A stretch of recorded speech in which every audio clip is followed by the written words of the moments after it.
name, sir? I am Father Nandana Manatunga. Yeah. Father Nanda, what is your job here? As the director, I do coordinate all the activities of the Human Rights Office. And what does the Human Rights Office do? What does the Yes. here? We work with the victims of torture, rape, families of the disappeared, and the families of the prisoners. When I say torture, we give security protection to the torture victims and give legal, medical, educational, vocational training assistance and also assistance for different employment assistance to torture victims and also to the family members of torture victims. How long time have you been doing it? Actually, I started when I was at Caritas, that was far away back in 2001. But we started as a separate human rights office only in 2008. How many organizations like you who provide security and therapy and also for the families, how many organizations are there in Sri Lanka? Not many. I think our organization is, one of the organizations as far as I know now. Many of the organizations in Sri Lanka, they do assist legally, but when it comes to protection and security, I think to my knowledge, we were the only organizations that were given protection for a long time, because there are people and organizations who give protection maybe 1 or 2 months like that, but we have been given protection for some victims like 8 years, 9 years, 10 years and that long. How do you give a victim protection? Basically, since I am a priest and we have religious who are helping us, we used to send them to different religious houses and priests, and when we feel that they are being also not safe there, we used to change them to other places, to another priest or to another convent. So that's how we protect them. How is the amount of torture victim? Is it going up or down, or do you get more and more people in? Until I think the very recent past, till this regime got defeated, the Rajapaksa regime got defeated in January, I think the number of cases were increasing. But I think since January now, we do not get reports so many cases as before.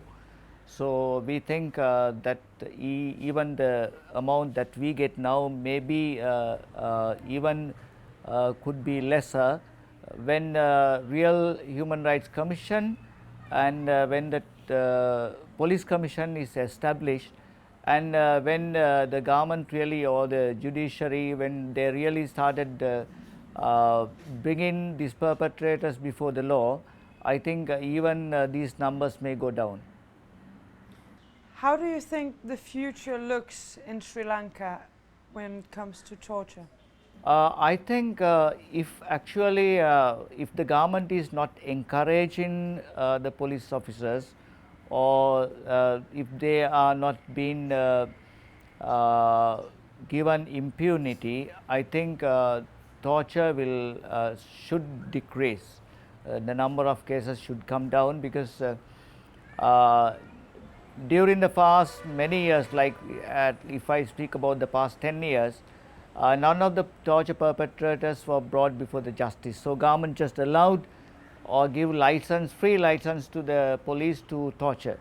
So therefore the number of cases increased. But I think there is a lot of hope with this present regime, the present president, and now we have already passed the 19th Amendment. So with the establishment of the Police Commission, the Judiciary Commission for Justice, the Human Rights Commission, the Constitution Council, and all these institutions, if they are in place, I think the police officers also will be not so free, and I think therefore the numbers will go down. I mean, we all know that Rome wasn't built in one day, and of course it will take time. There will still be victims, there will still be disappearing people, and there will still be families who have victims, and of course, like we heard from Sister Marble, it goes through the whole family. Everybody ends up as victims. You do a really big difference here. Do you do anything to educate people in doing what you do? Well, yes. Actually, we have two different programs every year, trying to teach. Especially now, for me, I think we try to educate the religious also. Religious means not only the Catholics but also religious leaders of all the faiths, because we think that we could do at least little more than others. No? Because when, as I said, actually like giving protection and security to the victims, then approach in the institutions like police and the judiciary and even the prisons. So we could do little more. Therefore, we have every year, I mean, 2 residential programs for religious and also for the others who are working in the prisons, because the torture is not only done in the police station, but also a lot of torture takes place also in the prisons. As you rightly said, I think this torture cases, number of cases to decrease, it will take more time, because our police officers are actually not trained to do any other any investigations without torture. So the only method they know is torture. So the police reforms will have to come, the judicial reforms will have to come. So we may have to wait for some more time, maybe some years even, maybe 5 even 10 years until the police, because although the changes have taken place at the upper levels, the lower level police officers have not changed, and their mindsets are not changed, and their way of investigations also have not changed. So therefore we will have to wait, but still we have hope. So they investigate with torture. Yes. And they torture to get an confession. Yes. And as we know, I spoke with lawyers here, it's only around 4% of the people who get in the police that confess, because a lot of them actually they didn't do the crime. They're innocent people. Yes, correct. Yes. So a lot of innocent people, mostly innocent, if you take that, that's around 95% of the people, they're innocent. Yes. Yeah, because the thing is now the police officers, the lower rank police officers are pressurized by the senior police officers to find the criminals or the accused. So what they do is they will arrest somebody who is, I mean, available. So they do not do real investigations into finding the real accused, but they will get hold of somebody and then they will torture, and then after severe torture, I mean, any person will be ready to sign anything. So now what they normally do is they ask them to sign a blank paper. That is what has happened to most of these political prisoners after being severely tortured for months and months. So they like to accept anything because they don't just want to get out, I mean, they just want to be free of torture. So when they sign blank papers, so the police officers, they write all what they want, all the accusations, and then they are produced in court. So after producing its courts, it's very difficult, I mean, but still you can fight out. Now what we have done in the past is, with most of these political prisoners, we have challenged this so called confession.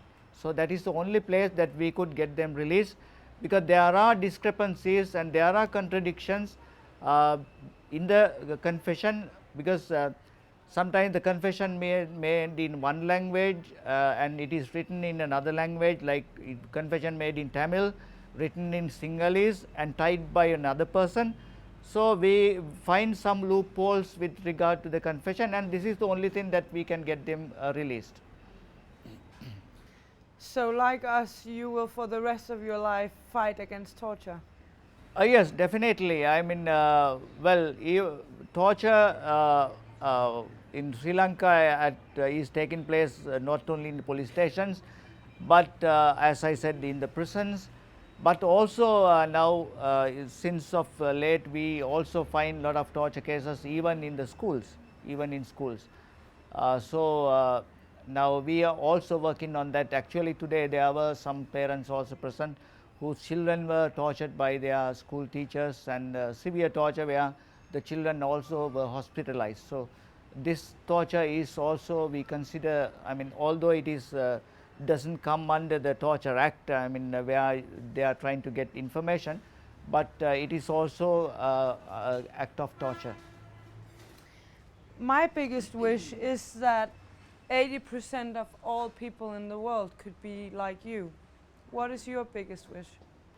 Yes, because our wish would be that people accept a society free of torture, and that they begin to respect the dignity of the other person, like that all are equal, especially before the law.